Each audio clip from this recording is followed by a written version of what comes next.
நம்ம நார்மலாக பூ கட்டுறோம் இல்லைங்களா, அந்த நூலை ஒரு 5 இல்லைன்னா 6 லைனுக்கு நம்ம எடுத்துக்கிறோம்.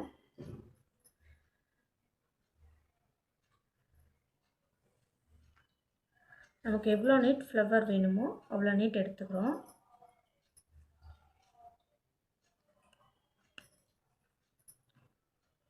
எடுத்து நம்ம கொஞ்சம் பூ இது பண்ணுறதுக்காக விடுவோம். கீழே கட்டுறோம் இல்லைங்களா, நம்ம வந்து சவுரியெல்லாம் மேக் பண்ணிவிட்டு அதுக்காக கொஞ்சம் லென்த்து விட்டுடுறோம் முன்னாடி.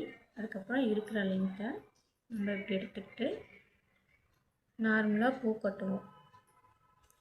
நம்ம தலைக்கு வைக்கிற பூ கட்டுறோம் இல்லைங்களா, அதே போல்